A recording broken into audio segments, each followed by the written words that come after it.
Now listen to this. This is mind-boggling. This is just too much. This hadith is too much. As in, it's so powerful. If you were to reflect on it, you should, maybe faint. When Allah loves a slave, He calls on Jibreel. Who's Jibreel? You know who Jibreel is? The greatest of the malaika, as far as Ahlul Sunnah wal Jama'ah. The one whom when the Prophet ﷺ saw, he fainted alayhi salatu wasalam, because of his wings had covered the horizon. Jibreel, the angel who's responsible for the most virtuous thing, which is conveying the revelation from Allah to the messengers of Allah. Jibreel, and what do you know about Jibreel? Allah said, whoever is adu, whoever is an enemy to Jibreel, then Allah is the enemy to the disbelievers. Allah defended Jibreel in the Quran. Jibreel,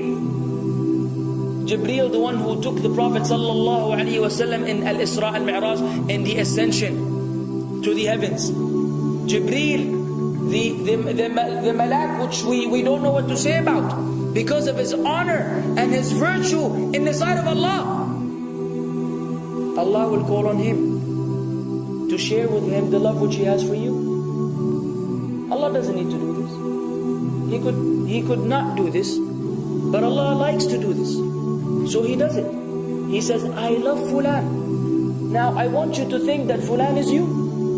Whatever your name is, Ahmad, Mayroub, whatever your name is. Imagine Allah above the heavens, above the throne, in His greatness and His majesty, which is beyond our human comprehension, calls out to Jibreel to inform him that He loves you.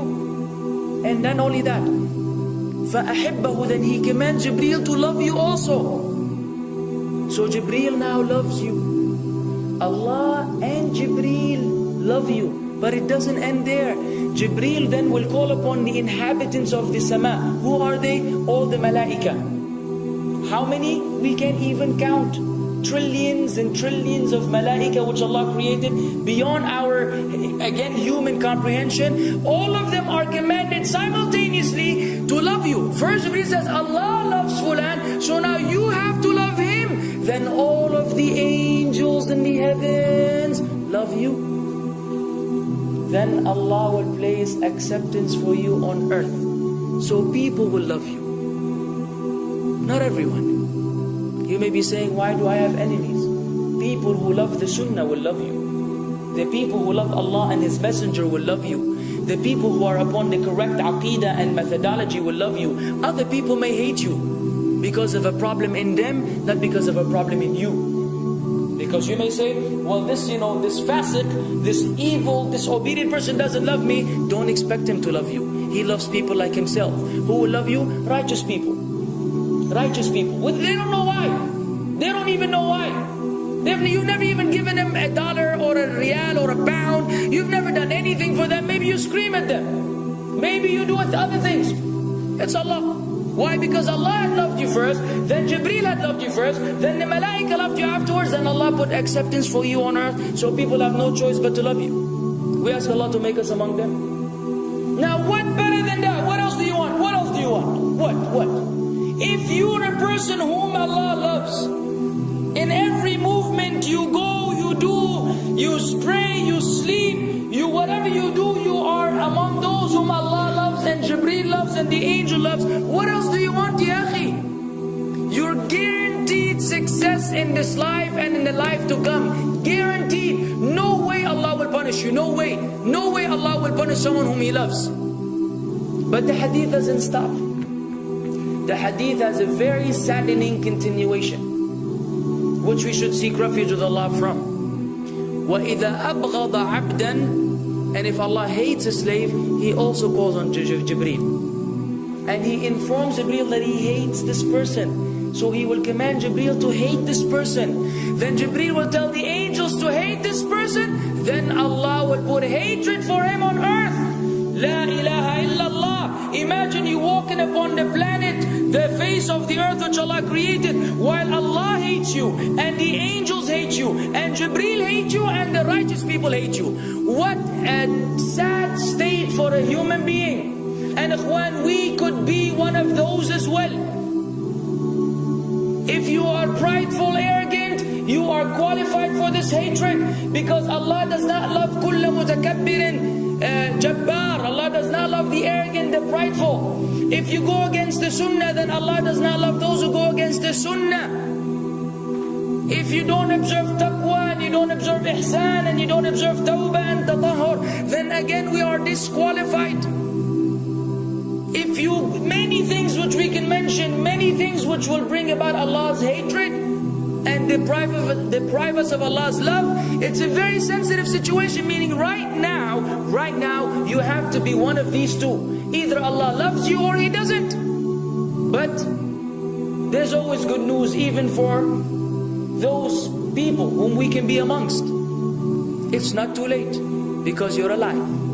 It's not too late because it's Ramadan. It's not too late because you're breathing. Even if you led a life of someone who had attained Allah's hatred, if you were to return to Allah, then Allah will love you and be happier.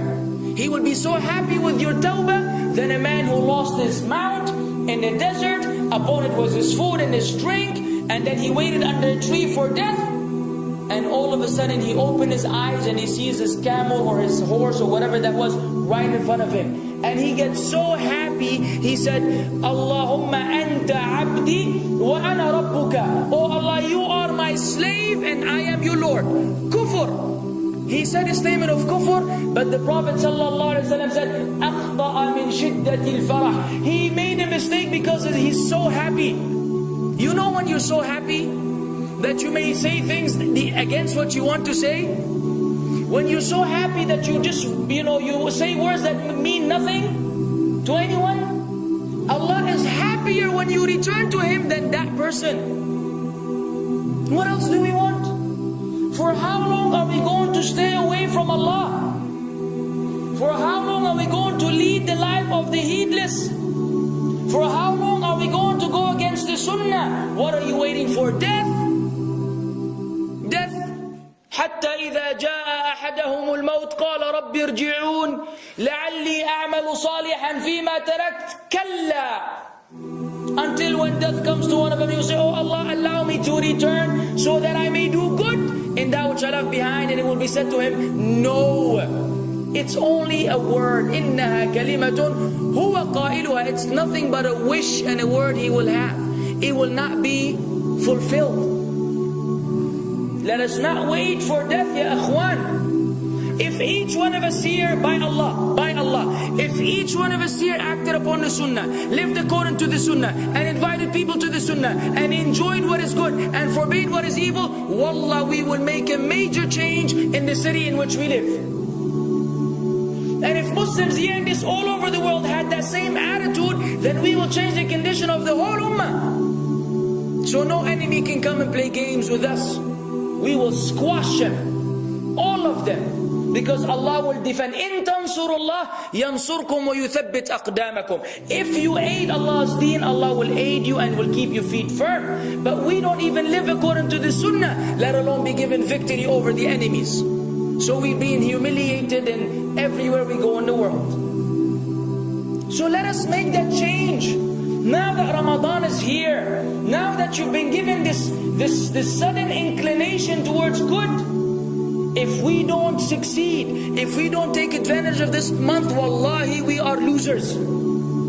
If Ramadan ends and you are the same way you were before Ramadan began, then one of us is a loser. If we don't return to Allah after Ramadan, then we are losers as well.